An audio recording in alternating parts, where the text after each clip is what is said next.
James Charles, Zoe Sugg, David Dobrik. For most people, these names have no relevance, but for a select group, these names can cause tears, screaming, and even riots.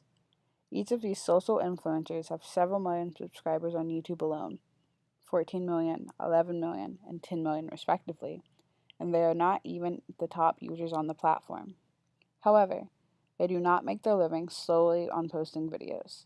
By expanding to Instagram, Twitter, and even creating their own brands, these formerly everyday people are now multimillionaires. This might seem like a once-in-a-lifetime occurrence, but when you look at it through the combined interactionist and critical perspective, it's almost expected to happen, and has happened several times throughout history and is not a foreign concept to Generation X.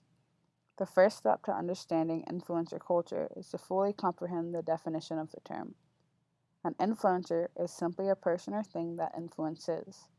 Going off that definition, would that not make everyone an influencer? The answer is yes.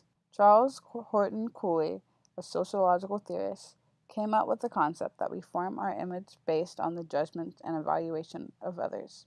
In terms of social media, each post can be edited and filtered down to be what people want to see. The more appealing it is to a large community of people, the bigger reach you have. This creates a social network, which is made up of individuals connected to one another through a variety of relationships, whether based on kinship, authority, friendship, romance, or work. The bigger the social network you have, the further you can delve into other realms where people in your circles have their own influences. While many have the goal of stardom in mind, those are rarely the ones who end up successful. The aforementioned ones, for the most part, began just by posting about their passions. I chose these three specifically because they have all expanded into completely different industries while all being active on the same social medias. Hi sisters, James Charles here and welcome back to my YouTube channel. James Charles is considered to be from the new wave of influencers. He is a 19-year-old makeup artist, or MUA, who went from making tutorials to becoming the first male ambassador for the makeup brand CoverGirl. He also recently launched a collaboration eyeshadow palette with another popular brand, Morphe Cosmetics. His other notable platform would be Instagram, where his 14 million followers look to him for outfit and makeup inspiration. Hello everybody!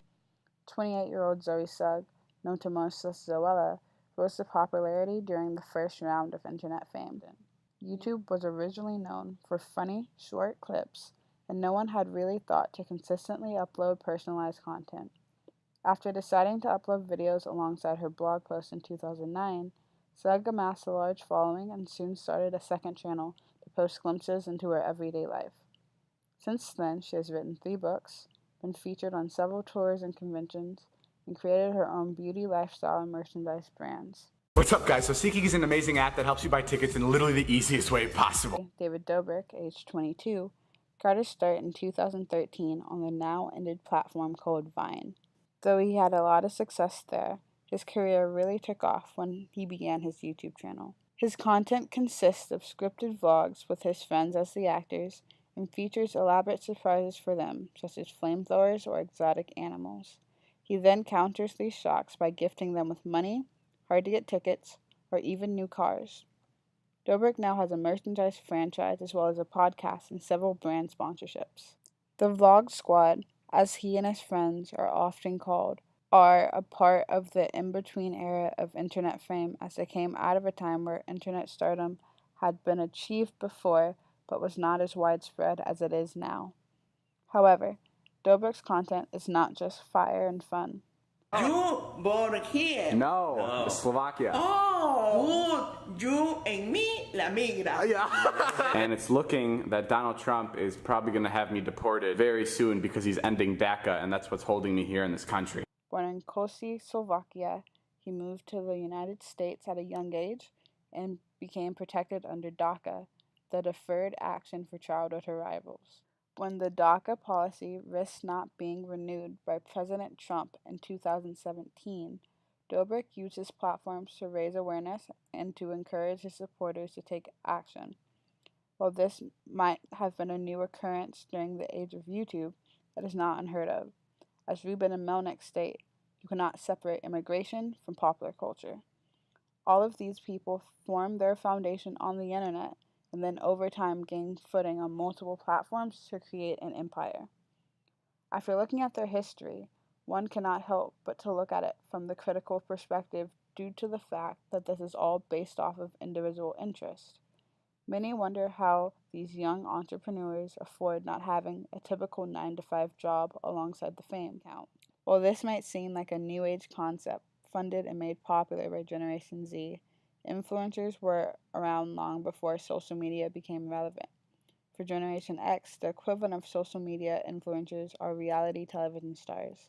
The first show of the genre aired in the 1970s and simply followed the life of the Loud family for 7 months. They quickly captured the hearts of America, and by the time the first members of Generation X were born in 1981, the genre was extremely popular. Different variations have branched off from this original idea, such as dating and cooking shows.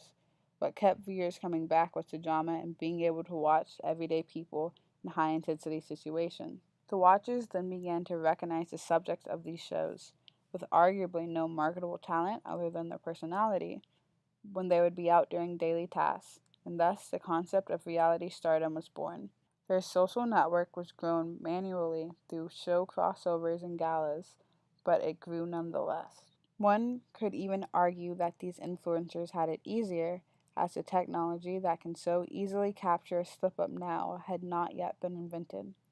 Another example, that is arguably one of the most well known and internationally filmed reality shows, is Jersey Shore. It not only influenced the general pop culture by inspiring spin off shows and themed parties, but there are also college classes and lectures based around the series.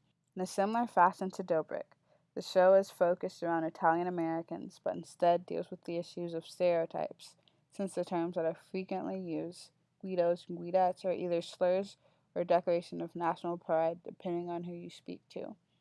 The series first aired on December 3rd, 2009, and officially ended on December 20th, 2012.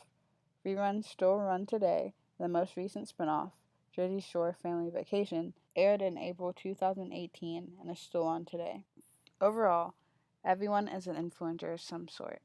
Friends, teachers, and parents shape the way we decide to present ourselves to the world. However, there are a select few who manage to grow their circles several million times bigger than the rest. By looking at the available platforms of the time, both Generation X and Z have been given the opportunity to capitalize on the mass media, whether on the television screen or online. This should not be surprising, though, as when one analyzes both the interactionist and critical perspective, they can see that this has always happened and always will. As is often said, the show must go on.